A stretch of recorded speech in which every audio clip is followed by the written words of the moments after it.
जय माता दी माँ के पे सभी प्यारे भक्तों को जय श्री महाकाल। आशा है आप लोग सब बहुत अच्छे होंगे, हंसते रहिए, मुस्कुराते रहिए। माँ का आशीर्वाद आप सभी पर बना रहे और माँ भगवती ऐसे ही आप सभी की मनोकामनाएं पूरी करती रहे, ऐसी मैं प्रार्थना करता हूँ।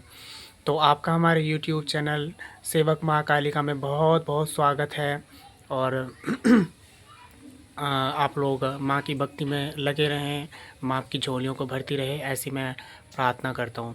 जो बच्चे मेरे चैनल पर नए आए हैं मेरे चैनल को सब्सक्राइब करें, वीडियो को लाइक करें और किस टॉपिक पे आपको वीडियो चाहिए वो भी मुझे बताया करें कमेंट में, ताकि मैं आपकी जानकारी जो आपको चाहिए वो आपको वीडियो के माध्यम से देता रहूँ। और आपको मेरी बताई हुई जानकारी कैसी लगती है आप मुझे कमेंट में ज़रूर बताया करें, और किस टॉपिक पे वीडियो नेक्स्ट चाहिए वो भी बताएं। चलिए हम शुरू करते हैं आज का टॉपिक। देखिए बच्चा एक आया था दरबार में हमारे माँ के और बोल रहा था कि गुरुजी आपने दरबार माँ का लगाया हुआ है, माँ की इतनी सुंदर मूर्ति रखी है बड़ी बड़ी, तो माँ काली की पूजा करने से क्या मिलता है, ऐसा उसका सवाल था। वो बोल रहा है कि माँ काली की पूजा मुझे भी करनी है तो क्या मिलता है माँ की पूजा से। और बोल रहा था कि घर में मेरे घर वाले डरते हैं, माँ की मूर्ति प्रतिमा फ़ोटो को लाने के लिए मना करते हैं, तो क्या मिलता है। तो देखिए आज मैं उन्हीं बच्चों के लिए ये वीडियो बना रहा हूँ।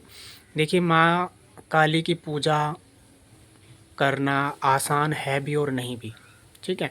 सबसे पहली बात तो यही मैं आपको बता दूं कि जो माँ काली है वो कलयुग की जागृत शक्ति है, ठीक है। उनकी पूजा का फल आपको तुरंत ही मिलता है। आपकी कोई विशेष मनोकामना है तो माँ की विशेष पूजा की जाती है, अनुष्ठान होते हैं तो माँ काली तुरंत ही आपको आपका जो मनोकामना है उसका तुरंत आपको जवाब देती है, वो मनोकामना आपकी पूर्ण करती है।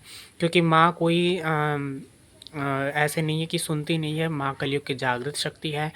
और रही बात मूर्ति की, तो देखिए अगर आप माँ को घर में विराजमान करते हैं तो अगर आप यही सोचते हैं कि बस ये एक मूर्ति है तो वो एक अलग बात है, ठीक है। जैसे आपके भाव रहेंगे ऐसा ही माँ कार्य भी करेगी। अगर आप सोच रहे हैं कि बस ऐसी ही मूर्ति रखी है तो भाई आपका कोई भी कार्य नहीं बनेगा, ठीक है। अगर आपने माँ को साक्षात विराजमान घर में कर दिया है तो सोचिए कि माँ साक्षात आपके घर में बैठी हैं, और ये हकीकत भी है, ठीक है। क्योंकि माँ कलयुग की जागृत शक्ति है, बहुत जल्दी सुनती हैं, बहुत जल्दी रुष्ट भी होती हैं, बहुत जल्दी जवाब भी देती हैं। जिस पे खुश हो जाए उसको वो सब देगी जो सपने में भी नहीं सोचा होगा, ठीक है। और अगर नाराज़ हो जाए तो भाई जो रहता है वो भी ले लेती है। लेकिन नाराज़ माँ ऐसे नहीं होती जब आप गलती करते हैं। और बार बार माँ बहुत दयालु देवी है ना। माँ तो गलती भी करता है कोई बच्चा, फिर माँ उसको डांटती है, पुचकारती है, प्यार भी करती है, क्षमा भी करती है। लेकिन आप बार बार कोई आप बड़ी गलती कर रहे हैं तो भाई देखो फिर माँ तो माँ ही है ना। माँ फिर शक्ति का रूप धारण कर लेती है। तो मैं आपको बताऊं कि माँ को आप हमेशा सात्विक रूप से पूजें, माँ को धूप दीप दिखाएं और माँ को मीठे का भोग लगाएं, लड्डू का या भाई लौंग बताशे का या पेड़े का आप माँ को भोग लगाएं, खीर का भोग लगाएं, गुड़ का भोग लगाएं, है ना। तो ये माँ के बहुत प्रिय भोग हैं, ठीक है। मीठे से आप माँ को चलाइए तो माँ प्रसन्न होगी। अब बात कर लेते हैं उस पर कि क्या मिलता है। तो देखिए मैं आपको बताऊं, माँ की पूजा करने से सबसे पहले जिस घर में माँ की प्रतिमा विराजमान होगी तो उस घर की जो नेगेटिव चीज़ें हैं पहले तो वो बाहर निकलना शुरू हो जाएंगी, ठीक है। और जब आप माँ की पूजा अपने घर में करते हैं जो आपके घर में तंत्र का प्रभाव है वो भी धीरे धीरे ख़त्म होता चला जाएगा। घर में जो नकारात्मक ऊर्जा है वो भी बाहर निकलना शुरू हो जाएगी। माँ काली जब घर में साक्षात बैठी है तो क्या हिम्मत है कि तंत्र और नेगेटिव चीज़ें घर में रुक जाएं।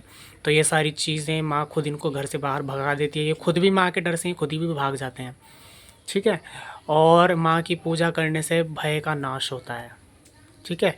और जब आप माँ की भक्ति करते हैं, सात्विक रूप से माँ की पूजा अर्चना करते हैं तो आपकी मनोकामनाएं पूरी होनी शुरू हो जाती हैं।